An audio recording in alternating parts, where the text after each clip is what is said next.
Hey guys, my guest tonight, Reid Kirby, is going to be on to talk about a secret military program that involved drugs and our servicemen. Details in 5 minutes.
Grab your popcorn and snacks. Find a comfy spot, take a seat or lie down, and let me transport you to a place of fantasy, ghost stories, ancient legends, odd creatures, alien encounters, and other magical topics.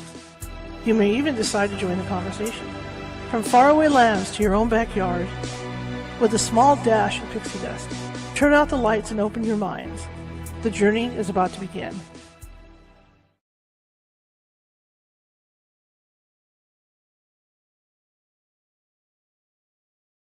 Okay, sorry about that.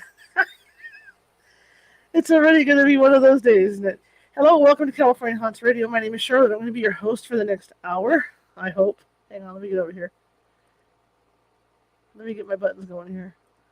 Anyway, we got a great show for you tonight. I'm also the owner of the California Haunts Paranormal Investigation Team, based out of Sacramento, California. We are 45 strong up and down the state. That means if you have a paranormal need, and that means we can get to you, because we have people all over. And if we're not near you, almost in every county. If we're not near you, we can get to you. That's the cool part about it. Anyway, I have a good show tonight. If you're watching from Facebook, please, excuse me, sit here. My S's are really prominent for some reason. If you're watching from Facebook, please hit that follow button, because we're looking for followers. If you're watching from YouTube, please hit that subscribe button. There's 250 videos over there that have different topics that I think you guys might be interested in. Please subscribe. If you're watching from Twitch, same thing. Anyway, tonight's going to be an interesting night. We're going to be talking about secret military program having to do with hallucinogenic drugs. It's just one of those days I can't pronounce. So my guest tonight, Reid Kirby, and a surprise guest, which is, hang on one second. Let me get over here real quick. I got a message. Nick Brigden's going to be on with us tonight as well, and he produced the documentary about this program. So that was a surprise. So I'm real excited about that. So without further ado, I'm going to bring these gentlemen on. So here we go.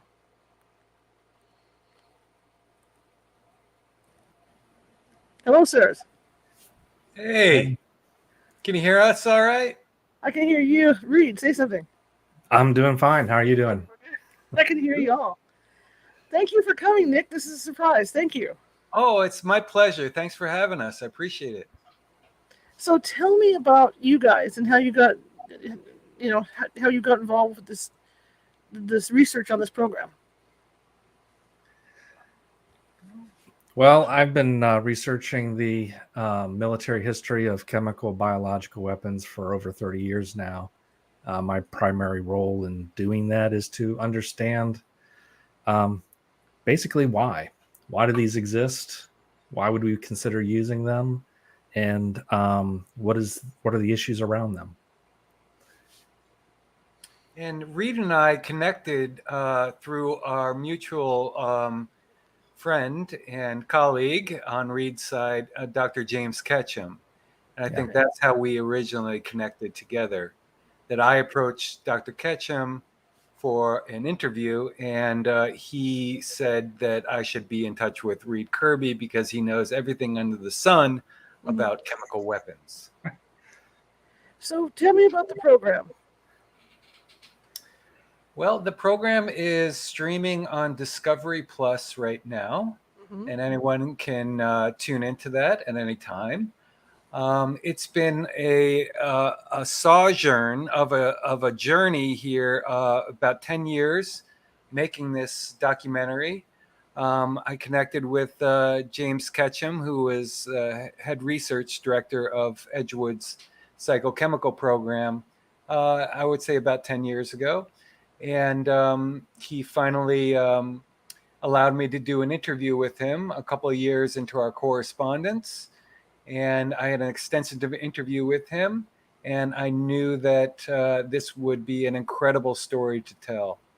So it's been a while in the making, and Discovery saw how special this program could be, and they funded it, and we made it I think a very interesting documentary about the Army's journey into psychedelics and psychochemicals.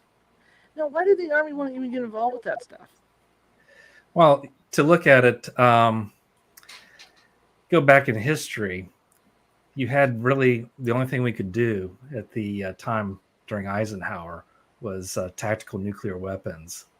And if you looked at what our national security was, it was based on total war with nuclear weapons, Mm-hmm. massive retaliation.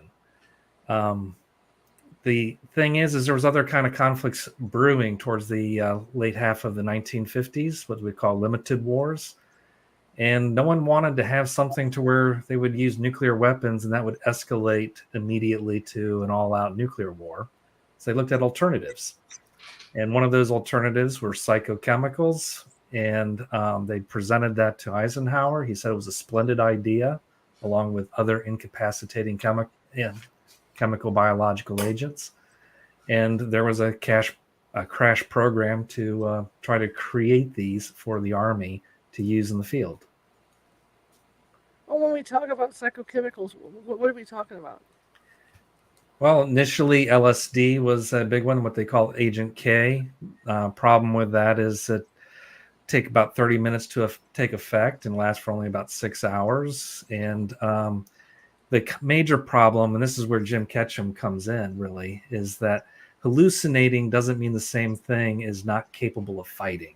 Okay. So with Jim Ketchum, his role in this was quantitatively showing what could be done to incapacitate soldiers in the field and make them incapable of fighting.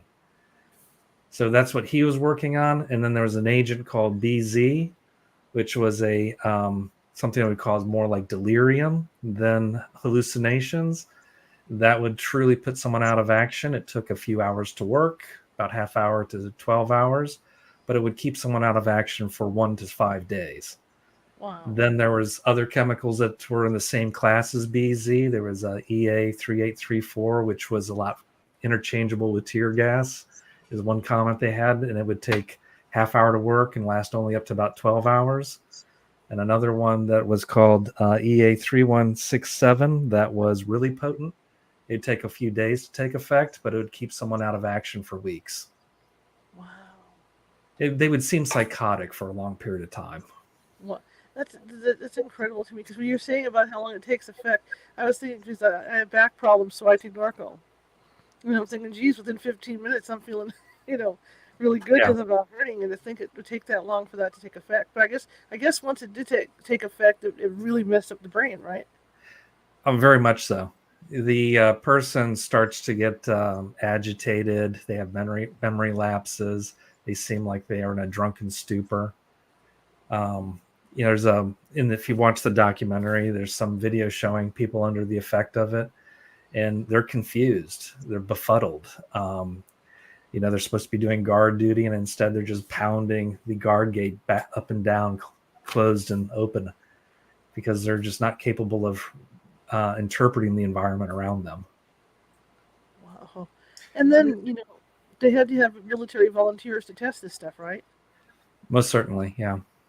And did the guys know what they were volunteering for, or was it just something, volunteer for this to, for the whole flag and family thing? I'll let Nick answer that, because he had talked to a lot of the veterans on this. Yeah, I did connect with a lot of the vets. Well, I wouldn't say a lot, of just a handful, because I think there was 7,000 enlisted soldiers who went through the program.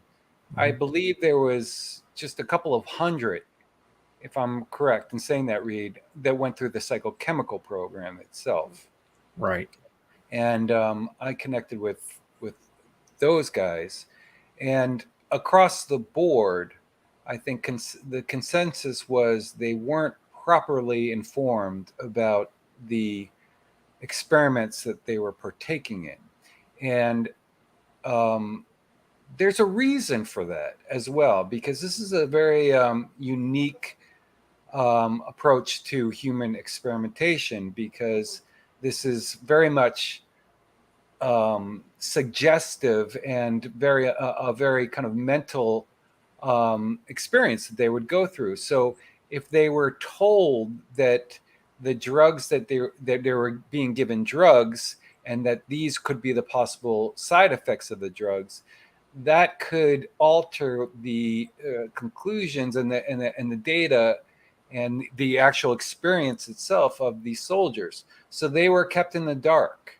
They were told that they were testing military equipment and safety gear, But Dr. Ketchum had a very, very rigid and rigorous scientific approach to this program and this experimentation. When the soldiers would come in, they would volunteer for this program at their bases, and they would travel to Edgewood Arsenal in Maryland. And once they got there, they would be put through an incredibly rigorous testing, pre-testing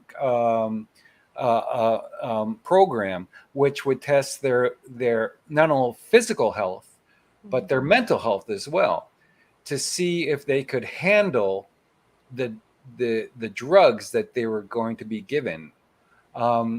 Previous to Dr. Ketchum coming to the program, there was another psychiatrist. I believe he's a psychiatrist. He was really his name was Dr. Van Sim, and he had really no scientific framework to the program. So when Dr. Ketchum came in, he really vetted a lot of the soldiers that came through there to make sure that they were hardy, both physically and mentally, to go through this program.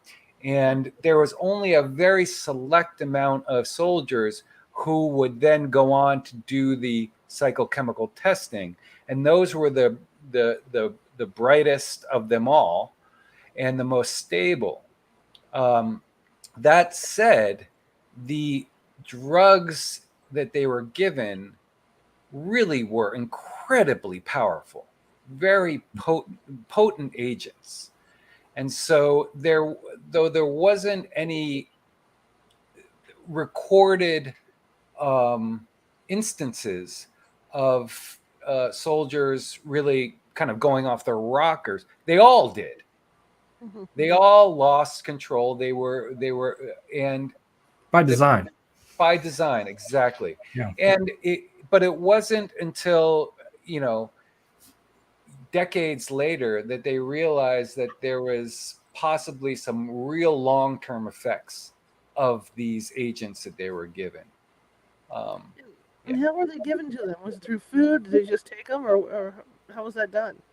They did a variety of methods. Some of that was just orally. Others was injection. And then there was also by breathing it in, respiration. They even did a field trial with smoke generators and put people downwind of that. Ultimately the intent was to use weapons that would be like smoke grenades covering a large area. And that was what was, interesting about Ketchum as a character that we really delve into in the documentary, is that he really was a true believer that psychochemicals were could pave a way to a more humane approach to warfare. Mm-hmm. Where he would say, and there's in the interview in the documentary, he would say that this was a much more humane approach than ripping soldiers apart with bullets and bombs. We could just float a delirium-inducing cloud over an enemy troop, incapacitate them, and take them as prisoners. Yeah. So they even back in the time where like you had like the Berlin crisis where they're concerned about people jumping the wall and possibly causing a riot, starting a war. And they're thinking if they use something like BZ on that, they could knock them out and then separate them without firing a shot. In theory, it's nice. In theory, it is nice. Yeah. If you think about like if the Army did go through and advance that program in the age of terrorism, mm-hmm. where enemy combatants are often mixed together with civilians, that these types of weapons could be very effective on the modern day battlefield. Mm-hmm. But the Army did shut this program down in 1975. And that was really in a large wave of kind of criticism of some of the Cold War antics that were going on, especially with the CIA delving into drugs, and the Edgewood program kind of got wrapped into that whole scenario. Yeah. What it makes me think about is the guys that came back after being hit with Agent Orange. The after effects of that. I mean, this is similar to what we're talking about. Is they're looking at, like you say, you're either doing it via smoke bombs or even dropping it from an airplane. It's similar. It's similar but different in a way that Agent Orange affected those soldiers physically. Mm-hmm. It was a cancer-causing agent. It's very difficult for these soldiers, even today, to make a case that they were affected mentally by these drugs. And there's a thing also historically. One of the problems they had when they started the program was there was really a casual attitude towards psychochemicals. They don't cause physical harm. So the people initially doing the experiments before Jim Ketchum even got to Edgewood, their attitude was it was like slipping someone a Mickey or getting them drunk. Mm-hmm. So in that case, they're just kind of like, yeah, there's no real harm to it. So we don't need to inform them because we don't want a placebo effect. And, they're going to come out of this just fine. The only thing they're going to have is maybe a bad trip. But we see this is not nearly the same later. Right. There's very little follow-up with these soldiers. Yeah. After the fact. And this is this is something that they were promised, that they would be followed up medically. And some of these soldiers that I've talked to who are now older men, they still struggle with some of the after effects stemming from their experiences at Edgewood. Nightmares, flashbacks. Some of the guys I talk to don't leave their houses. They don't drive cars. But the thing about that is that it's very difficult to make a case to the VA to say, hey, I was involved with some secret drug experiments in the Cold War, and I think that they screwed me up. And because the VA would say, well, prove it. Yeah. Prove it. And a lot of these guys were also combat vets as well. So they would go to Vietnam, and they'd come back and maybe do a stint at Edgewood. And so is it PTSD from combat or is it the drugs? So it's a very difficult, it's a challenging case to make with the VA for these soldiers. Well, and also I can see it because it's like with any surgical procedure you get in the hospital or when you go in to see your doctor, you sign up to say, okay, yeah, I give you permission to treat me. Which is, that's what they were doing essentially. You volunteer for this thing, sign a little paper, and they can do whatever they want. So it's hard to build a case around that. That is true, and that the documentary goes into some details on the origin of that legal doctrine around that. But the thing, like you bring up, like Gulf War syndrome, Agent Orange, this kind of testing, nuclear testing. Also, there was 70,000 veterans that participated in experiments with mustard gas in World War II. These guys all have like possible latent effects from this, but we don't know if it's really real or is it because they worked in the asbestos industry afterwards or a bunch of other things.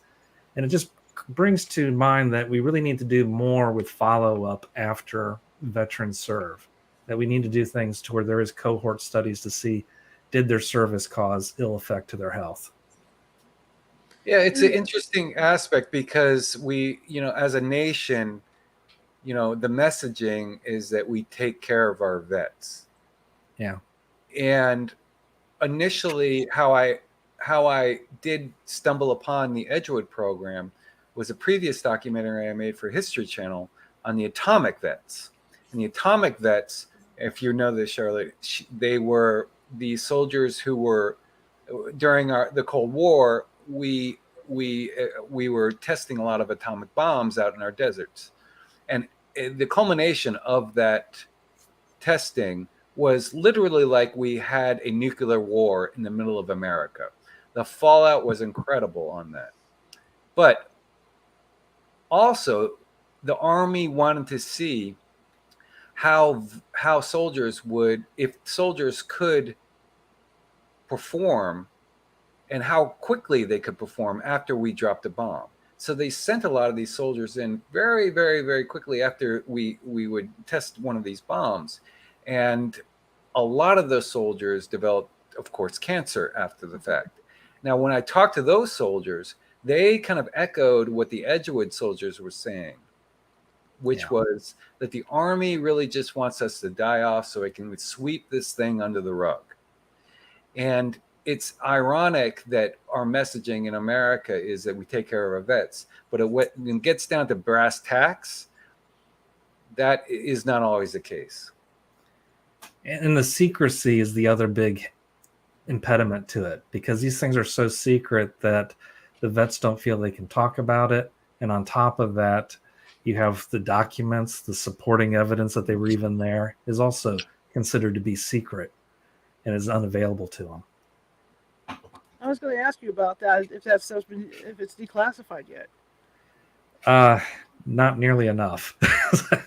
Unfortunately, the problem is because it's considered a weapon of mass destruction, it's routinely reclassified. So you have things that should have been declassified back in the 1970s, and to this day, they're not available to the public. Well, I could see why they would have a light attitude about it. I mean, we just, at that point, we had just gone through the 60s. You know, we were still going through, you know, the point where people were using drugs. And so it was an everyday thing. It's like they're doing with marijuana now, you know, legalize it and all that. So, you know, it's like, oh, it's not so bad. But it does have lasting implications on people. It's just different physiologies. Well, I don't know if Cheryl, have you ever experimented with LSD? I have not. Okay. Well, I have, and let me tell you, it's very much about the setting itself and the environment that you're actually taking that drug, and you can imagine these soldiers in padded cells, not being told what they were given, with a bunch of doctors and nurses around them. It would be pretty freaky for them. Sure. And so, you know, yeah. I mean, LSD is freaky on its own, but you put it in a kind of clinical setting like that, it couldn't have been a great trip. Though, I will say this, one of the soldiers that we did speak with, who was experimented on with LSD, said he had a fantastic time, an incredible time that really opened. It's varied. It's really what it really is. Who is actually, like, what you're bringing to that, and but that was very rare. I'll just say that was also LSD. Yep. If you took like BZ, one of the exercises they do is have them put on a gas mask, and the person be befuddled and not able to put on one, so they try to force it on his face and help him get it on. Well, one of these guys commented later saying that he thought it was the severed head of his battalion commander that they were showing in front of him. So, I mean, he was just terrified through the whole experience. Yeah, it is a big leap from LSD to BZ. LSD, was a recreational drug, as you said, Charlotte, in the 60s. One of the chemicals that they experimented with was phencyclidine. It's called Agent SN at the time. And that one there, we know, is the street drug angel dust. Right. Now imagine that being applied in combat. And now you've got a bunch of enemy soldiers with guns high on PCP. That would look like Night of the Living Dead. Yeah, that had a very that was short-lived, the PCP. I think they realized quickly that this was not an incapacitating drug. If anything, they thought it was. It just required levels that were not attainable in the field. It wasn't potent enough. And what was interesting about those PCP experiments is that was one of the times that a soldier had to be hospitalized because they basically they were overdosed on PCP. And it was at that time that the brass at Edgewood said, hey, we need to bring in a psychiatrist if we're going to be testing these drugs. And that's how Dr. James Ketchum was brought into the program initially. Yeah. And he is, I mean, if you watch the documentary on Discovery Plus, you'll understand that Ketchum is an incredibly complex character and man. He was a genius scientist. He was a genius from the age of 4. And he was brought into this arena that were really pushing the boundaries of consciousness, and and he found it fascinating. He was a psychiatrist, of course he would. And so he really dove into this program deeply. And eventually, very quickly, he took over the program and the research of the program, and he guided it. But the thing is that he was in the Army, and he needed to sell the research to the brass who were funding it. And so he made these very elaborate films of the experiments. He told me off camera that he kind of saw himself as the Orson Welles of the U.S. Army, because previous to him, the Army films were very dry and cookie cut, very dull science films. He knew he needed to sell this program hard because it was so kind of out there, that he made these very, very dramatic cinematic films that really wanted to wow the brass. And he did that because the program lasted for decades. And he accomplished that. And we actually did get to, Ketchum provided us with some of those films that we do highlight within the documentary itself. And they're incredible. They're just, it's an incredible kind of page of the Cold War history that is really, really unknown. And he documented it, I think, superbly. It's just fascinating that it went on until 1975. I mean, they must have been really interested in, in utilizing that stuff. Well, they did keep an interest in it into a long time, but the thing that really ended everything was the end of the draft. When the draft ended, there was no longer a steady supply of willing volunteers for something like this. So you have a thing to where you can come up with a great chemical, and it could be a great one that you might want to use in the field as a weapon, but without proving that it has any effect on people, you cannot make it into a weapon. And this is kind of a paradox with chemical biological weapons. We like to think of them as super lethal. The problem is you can't prove lethality ethically. So the truth is the ones that are reliable and could be considered are really more incapacitants than lethal. So my question is, when they were giving this stuff to these guys, like you say, some were in padded rooms and whatnot. I mean, were they practicing ways to deliver? I mean, like you say, up the nose sometimes and smoke. I mean, were they lobbing smoke bombs at these guys, smoke grenades or whatever, to see what effect they would have? Now, the test that they did in the field was very highly controlled. They had 3 smoke generators producing a fairly precise amount of chemical in the air, and they monitored their breathing and were able to figure out what dosage that they actually received and compare that with how much incapacitation they had. So they did that, but they would also then do, weapon tests, China Lake, Dugway Proving Grounds. They had a whole bunch of weapons that were air delivered, and then they put out monitors to see how much of coverage they had with these weapons. They were mostly small arms type. I wouldn't say small arms, but they were type of weapons you'd use in Vietnam with like tear gas. They were roughly that same size. They'd impact a hectare or 2. What strikes me with this is, the vision of it changing warfare as we knew it. Yet there was a big delay of how long the effects took. So in the meantime, what I'm thinking, I'm not laughing about it, I'm just saying. In the meantime, while you're waiting for this to take effect, they're still shooting each other. It's actually worse than that. As far as the military brass was concerned, they thought it'd be like in the movies where people just go to sleep and then they'd wake up several hours later. Then they see Ketchum's films on this, and they see they're not. They're like they're drunk. Some of them they're erratic behavior. And that kind of spooked them, because now you've got a bunch of people running around with guns who are not responding to command, are not able to understand what's going on around them. That's kind of dangerous. So when it got to the policymakers, up to the Secretary of Defense level, they looked at this and they said that until there was something that was not producing such unpredictable, erratic behavior, until they found a chemical incapacitant, they were really they didn't consider it something that they could use. Mm-hmm. Mm-hmm. It's horrible to think the lasting effects it had on the soldiers, but with you chuckling, it makes me chuckle because how straight and stiff the military is anyway to be testing this stuff and seeing these guys acting like this must have been a hoot when they were taking their notes, even though the after effects weren't very good.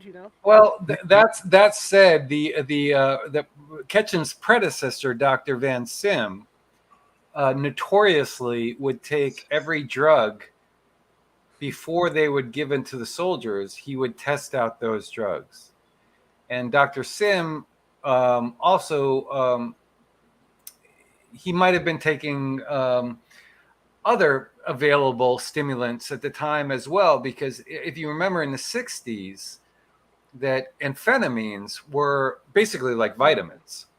Bennies. Yeah. Exactly. And so, we think about the Army as a very straight-laced, unit, but Edgewood Arsenal was a world upon itself. There wasn't anybody really overseeing what was happening there. There was no oversight, very little oversight.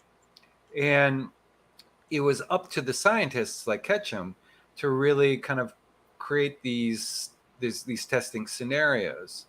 And, Edgewood was both military and civilian post. And so there were scientists there that weren't in the Army as well. And we get into that a little bit in the documentary, which is an interesting aspect of it, is that Edgewood Arsenal, the psychochemical program, was a very closed-knit unit under Ketchum's command. But Edgewood Arsenal itself was a very large facility, and there was a lot going on there. And one of the aspects that we get into is after World War II, when America brought over Nazi scientists under Project Paperclip, whitewashed their histories as Nazis, and really enveloped them within our scientific community. And we really looked into if there was any Nazi scientists actually working with the psychochemical program.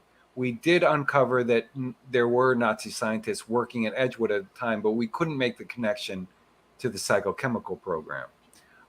There was also other possible connections to the CIA with Edgewood at the time as well, which we also try to really, really lift the hood on in the documentary. And it's a very interesting crossover that we did make. Well, this reminds me of the Mercury space program, when they brought those guys through and they really didn't know what to test them for, and they were allowed to do whatever tests they could on those poor guys. Yeah, it was the Wild West. I mean, this was a whole new terrain. Psychochemicals, a weapon that can incapacitate not physically but mentally. It was wide open, and there were no rules, and so it really was. It was. But again, Ketchum as a hard-nosed scientist, he availed to me all of the data and all of the testing it is to the T that he really, really did collect data in a very scientific way on this very wild, out there, experiments that they were doing. So the sad thing is the documentary did not show enough on what Sim did. And I say that because some of the stuff he did, there was a Nike missile battery outside Washington, D.C. They added LSD to the coffee of the missile crews. These guys didn't know they were being drugged. And then his nuclear base. This is a nuclear base. Their finger on the button. my God. I mean, talk about like no oversight. Right. Holy But Toledo. this guy's idea of doing scientific research was looking over the shoulders of these guys and then subjectively saying, well, does he think they're tracking airplanes adequately or not? And that's not the same thing as saying, yeah, the guy's incapable of doing his job. That's just this guy thinking the guy's incapable of doing his job. Ketchum turned that around and was able to show with a battery of psychological tests and comparing it with performance that, yes, these guys will have, if they have this dosage, they will not have this amount of performance.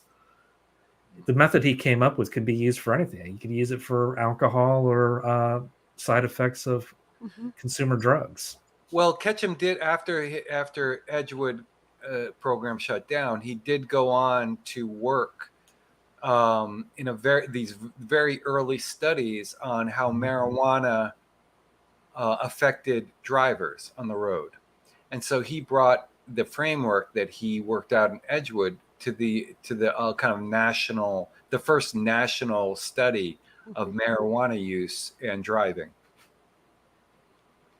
So, after the fact with these veterans, what kind? Excuse me. What kind of after effects were they suffering from? Well, it varied. Certainly, a lot of them were suffering from flashbacks. The BZ, especially, and most of the soldiers that we did profile within the documentary partook in the BZ experiments. And again, BZ is very different than LSD. LSD, you can have a good enlightening trip. BZ was a delirium-inducing drug. It was nightmarish, the effects. And another aspect of BZ would wipe your memory. So you couldn't exactly remember the experience. It was somewhere in the recesses of your mind. And this was what the flashbacks stem from of these soldiers decades later, is that they were recalling these incidences and experiences they had under the drug that were frightening.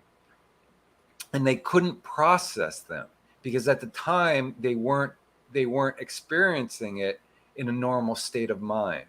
And so it's there's a lot of layers to the experiences that they had, but also the after effects. I can tell you that some of the soldiers who I spoke with, they would wake up, they still do to this day, wake up thrashing at night, and haunted by these very kind of clouded memories of their Edgewood experience. And we're talking 40, 50 years later, So it must have had a very, very, very heavy effect on these soldiers. They tried to do a follow-up with the National Academy of Sciences about 1980, and they couldn't find most of the veterans to do it. And I think the comment from the veterans is they were like, well, no one actually reached out to them either. The other thing was Jim Ketchum points out that he tried to do a follow-up study and essentially was told there wasn't a budget to do it with. And this is a problem. It's like if you do experiments on people, you need to have follow-up. You need to have expectations of doing follow-ups from day one. And that appears to have been something that was really missed.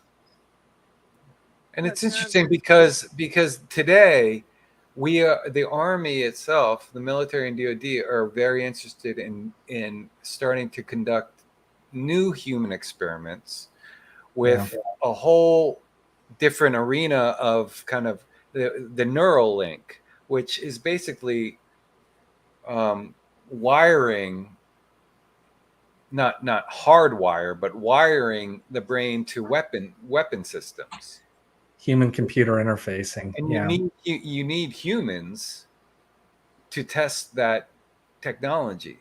And so but I believe the ethicists who are working for the military going into that program are fully aware of of the parameters that they need to stay within to conduct these kinds of experiments. And I believe that the experiments at Edgewood really do dictate the mistakes that were made back then that we don't want to repeat today.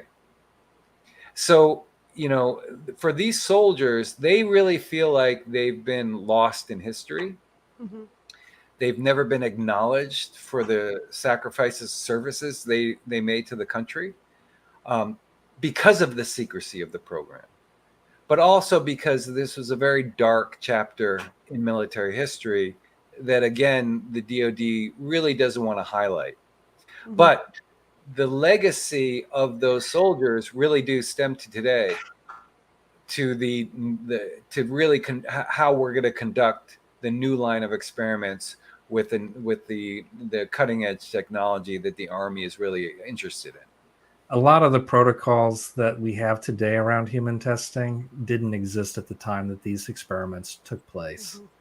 I mean, you'll see that with stuff where they did a study on prisons, psychological studies, and things like that, Mm-hmm. where people were not adequately informed or had the ability to stop the study when they should have. What Nick's bringing up here with contemporary work, yeah, I've met one of these bioethicists who's working for the Air Force. They're definitely aware of what those studies were like and what was missing.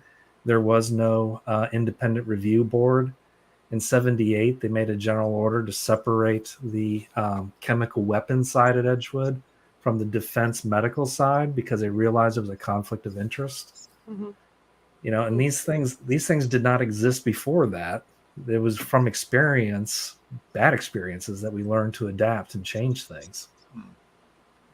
So essentially, did all this time with these poor soldiers that were doing this, they were never able to like put any of that to work, right?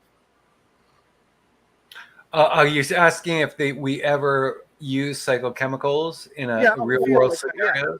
Yeah, out in the field.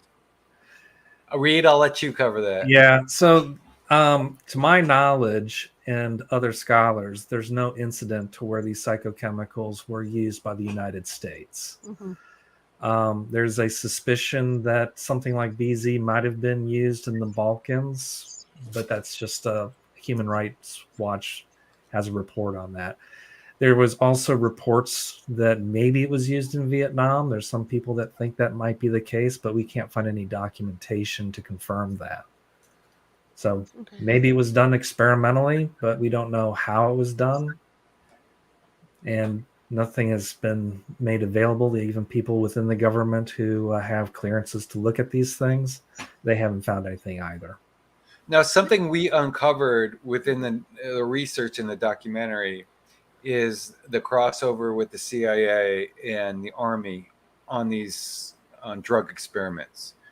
And there was, at Edgewood, the CIA did use enlisted soldiers on their own behalf for their own intentions of these drugs. But this was very different than, I think, the Army's goal was to incapacitate large groups of soldiers. The CIA was much more interested in targeting individuals, especially heads of state, Castro at the time as well, to induce these drugs onto them and make them seem crazy or alcoholic or out of their minds. And so these were almost like these psychological assassinations that they were really interested in. And again, with Castro, I mean, the CIA, we ran the gamut of how to bring this guy down. And he was a survivor. He survived every attempt, blowing up cigars, poisoning the fish he ate, dosing him with LSD and other drugs. We never could manage to. Robert Kennedy can never manage to get him down. There was a scientist who visited Fort Detrick, who worked for the President's Science Advisory Committee, and he kind of found it amusing that this entire Army facility that was supposed to make biological weapons didn't mean anything to the president. The only thing that mattered was this one little building where they made secret covert weapons for assassination of Castro. Well, I find it frightening in a lot of ways because, I mean, what if they slip something like this to Putin? Well, let's hope they do. Wow. Wow. I think Putin is very well guarded and very isolated. I think, yeah. I mean, he's not a very popular individual right now in the world. And You've so noticed he has very long tables. exactly. Yeah, and I'm sure that's not just for COVID. You know. Yeah, but can you imagine, Putin on an LSD trip or something? I mean, it boggles the mind with the control. Please, let's not. God. But Wow. I mean, when you say, it's interesting because when you say it's scary, why do you think it's? Is it scary that there's this potential for this weapon out? It's scary for the potential, the power he has to be on like an LSD trip and call him the shots. We're talking about Putin. Yeah. Well, no, that's a real concern with psychochemicals. One of the arguments against it was that what if you incapacitate, mentally imbalance a bunch of Warsaw Pact generals, Right. and then they decide to start lobbing nuclear weapons? Yeah. Wow. I mean, it's a concern. That's why the erratic behavior part was not really well liked about it. But also to what Nick was saying about the CIA was more like a client of these things. Mm-hmm. You had at Fort Detrick and Edgewood, they were making devices for special forces. And then those same devices, there was like the CIA would say, hey, we would like to see if we could leverage some of these for our operations. Mm-hmm. And they had what they called MK Delta, which was a kind of a Woolworth catalog of different types of covert weapons and chemicals that they could use for assassination, interrogation, and things like that. So these were things that they were available to clandestine agents. Now the report is that they weren't very fond of this, that many of the agents were objected to them on moral grounds. But it didn't seem to bother them that they could also then arrange for the enemies of a political opponent to get kidnapped and murdered. So I mean, what's ironic though is that I think last week or a couple of weeks ago, the VA announced that they're going to be using psychedelics as therapeutics for soldiers with PTSD. Mushrooms, MDMA, ketamine. These are now on the roster of drugs that could have these breakthroughs with soldiers who are suffering PTSD. And what's ironic is that 50 years ago, these types of drugs actually caused the PTSD that soldiers are experiencing today. But these same drugs were using to actually heal these soldiers.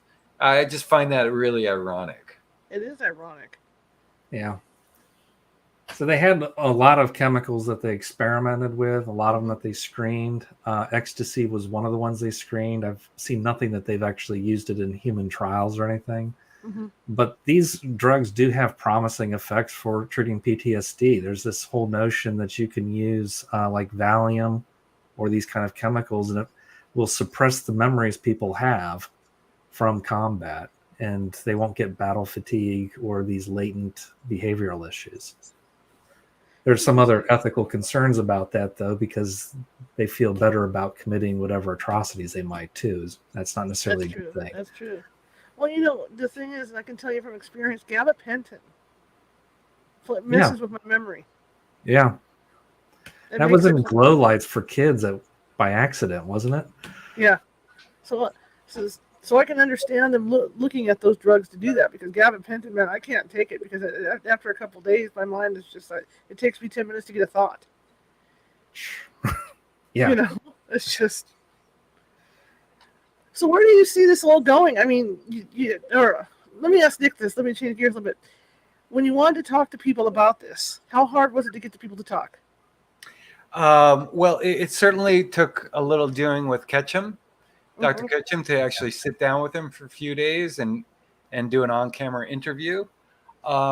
because he was very forthcoming with the research he did. He wrote a book upon it, and it was a very, very, I believe it a very revealing book and a very truthful book about the research he was doing from his perspective. Once I did interview Ketchum, I realized that I really needed to start searching and looking for some veterans who would talk about it. And what I did stumble upon is that these vets, this was like, we're talking about early, 2010, around 2012, and the internet had been out for 6 or 7 years, and these vets had actually networked over the internet. So once I did talk to one of the soldiers that is really prominent within the documentary, Frank Rochelle, he did connect me to a lot of different other vets that he had networked with, and everybody was forthcoming. And I'll tell you why. Because these soldiers were put under these secrecy oaths for more than 40 years, almost 50 years. And they couldn't, and a lot of them stayed very true to that oath, where even when they were having these issues after the fact, they wouldn't tell their families, their wives, their kids about why they believe they were having these challenges. And also, they couldn't go to the VA because of the secrecy oath and say, hey, I was involved with this secret experiment using drugs, and I think it screwed me up and I need help. They couldn't go to the VA to say that. Now, one of the vets that we do profile is Dave Dufresne, and he really does experience a lot of adverse effects. And he finally broke down, and he went to the VA, and he said, look, guys, there was this crazy experiment program that I was involved in, and I really am suffering from this. And he told me the VA doctor said to him, you're crazy. The Army never experimented on soldiers with drugs. You're making this up. And he said that was the last time he went to the VA. And so these soldiers actually did get together and lodge a civil case against the Army, the DOD, and the CIA. And one of the asks was that they would be released from the secrecy oath and that they could be eligible for VA benefits. And some of those soldiers are still fighting that today because, again, you go back and say, hey, mentally I'm not right. It's very difficult to prove that. They had in the 1990s, National Academy of Sciences had a thing on the mustard gas experiments done with veterans. That one there, they recommended, and the Army and VA agreed that veterans should get compensation for cancer and other ailments that they would suffer because of that. I knew people at Edgewood, the historian there and his unit, they spent a lot of time answering veterans' requests and supplying them documents to prove that they were exposed. And then I remember visiting with these guys, and it was like 10 plus years later, they're going through this, and it's like not a single VA claim had been approved after supplying these documents to these veterans to go to get claims from the VA. Is that because the upper ups are squashing all that, or what? I think it's pure bureaucracy, honestly. I mean, like with Agent Orange, you have this thing to where it's like, well, you could prove that you've been exposed if you're in the Air Force because it would be in your unit that you were working with it. But if you're in the Army, you're just a foot soldier and someone called you and says, fly this helicopter. And you're applying Agent Orange and you have no record other than you were in some place where they used it. You could have a photograph of you applying it, and that would not be proof enough. But also, I mean, time is on the bureaucracy side of the Army. Yeah. They could wait it out and just let these soldiers die or just kind of fade away. And that's really, I think that's the kind of unseen policy dealing with veteran issues across the board in our country, is that when the reality is too harsh to really see or bring into the light, the Army will wait this out until that generation of soldiers have died off. Mm-hmm. And that's what happened to the Atomic vets. That's a lot what happened to the Agent Orange vets. And this is what's happening to the Edgewood vets today. Now, on their military records, there's no report of this either on there, right? That's all been squashed. Well, no. I mean, there was a fire that happened in one of the warehouses out in St. Louis that housed a lot of these records of these soldiers at Edgewood. Now, from the vet's point of view, this wasn't an accident. Right. This was, they all went up in flames. But again, there are in the archives reports that of the experiments that the soldiers can really file for.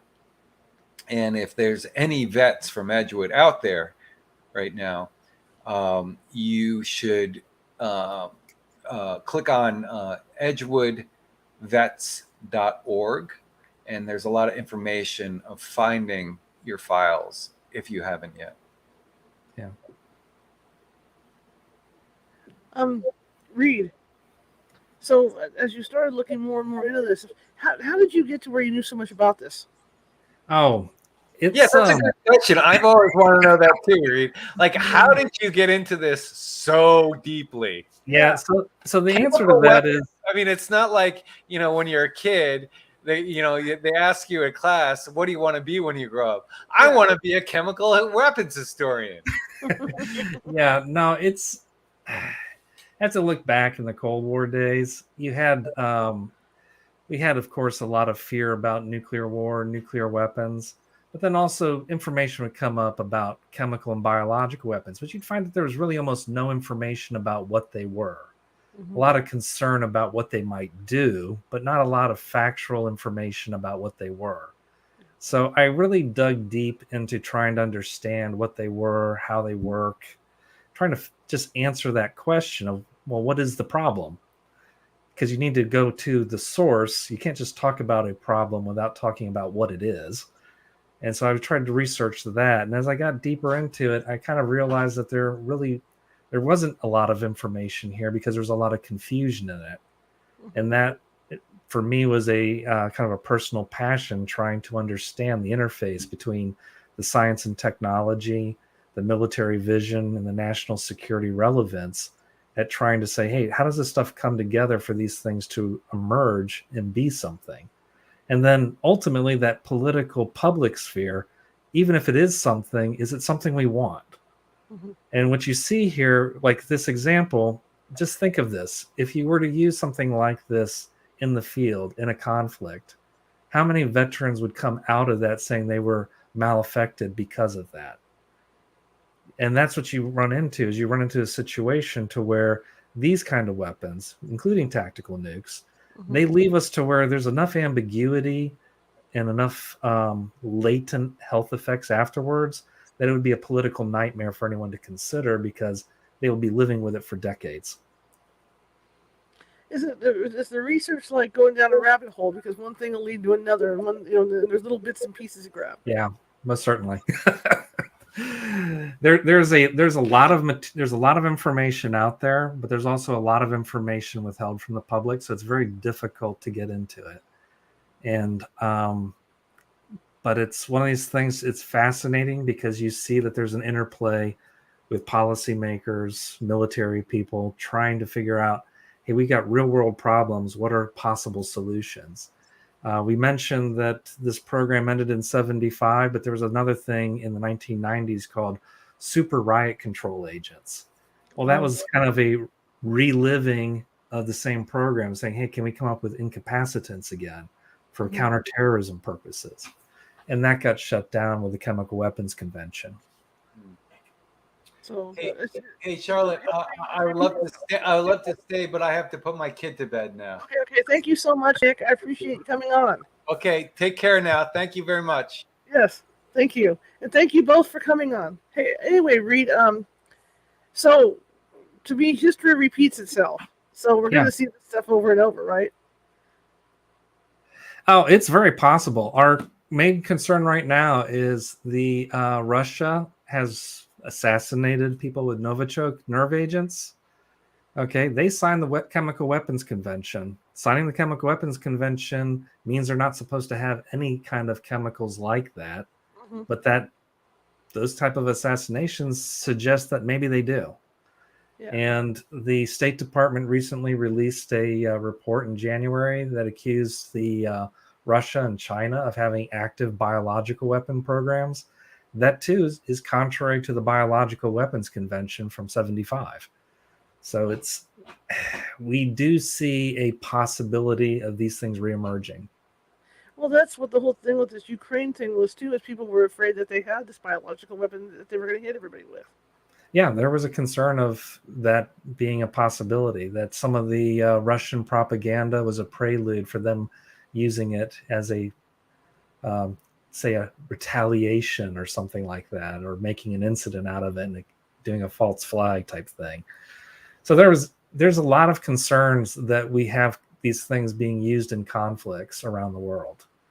The thing about them is that they are mass casualty weapons. They're area weapons, and they're mass effect weapons. So these are kind of things that you can say you want to take out a football field of people, and you can take it out. Absolutely. So what's next for you? Currently, I'm working on so I did a chapter in a book on agroterrorism, on anti-crop weapon history, and I'm currently working and hoping to get published here very soon a book on anti-crop air power. It's a study of anti-crop air power of the United States from 1941 through 1975. And there we take a concept of a weapon from cradle to grave, the idea that you could affect a famine by turning something that would be a tactic like blockades into a weapon, an artifact, like a chemical weapon or a biological weapon. So that's a book I'm currently working on. I'm also working on a second edition of a history I did on radiological weapons that was written during COVID and is regrettable because it's just horrible. Fantastic, though. How can people find you, sir? So you can go out to Amazon, look Reid Kirby up.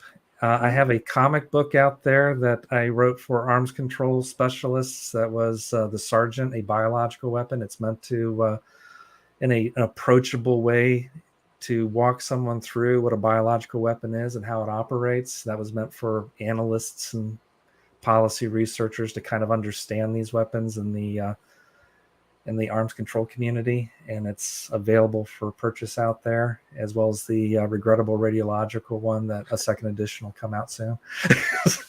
Okay. Do you have a website? I do. You can go to reidkirby.com. The part that would be of interest to people, though, is that it's / military history. Mm-hmm. And that part is definitely where it shows what I've done for military history type work. Fantastic. I want to thank both of you guys again for coming on. I really appreciate it. It was a surprise to see Nick. And thank you very much. I don't know what was wrong with my mouth tonight. It just didn't want to work.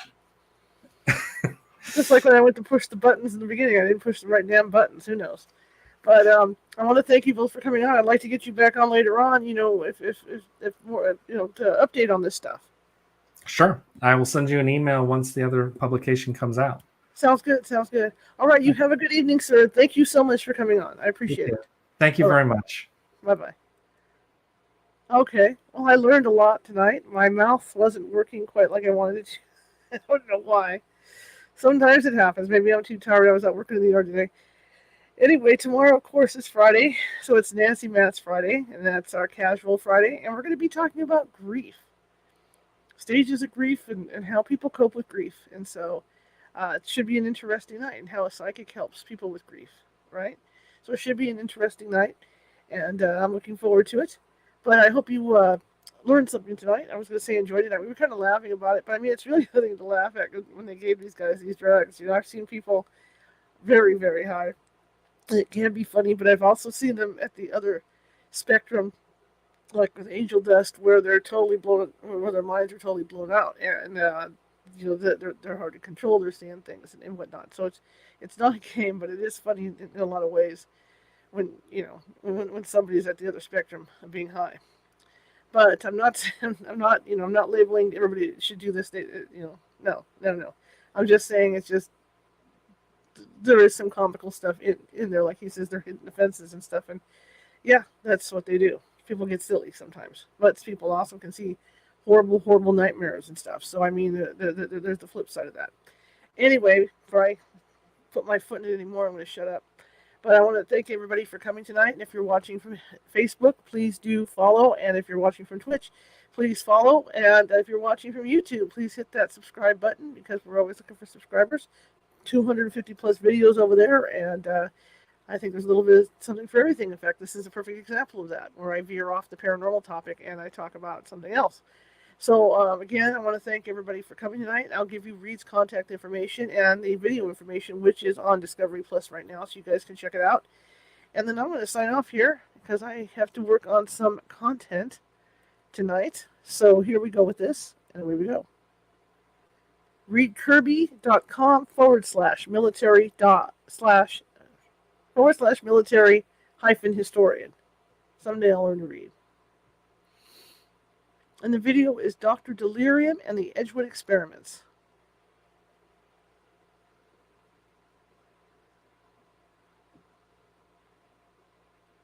Okay, guys, once again, I will see you tomorrow. Have a nice day, 6:30 p.m. Pacific.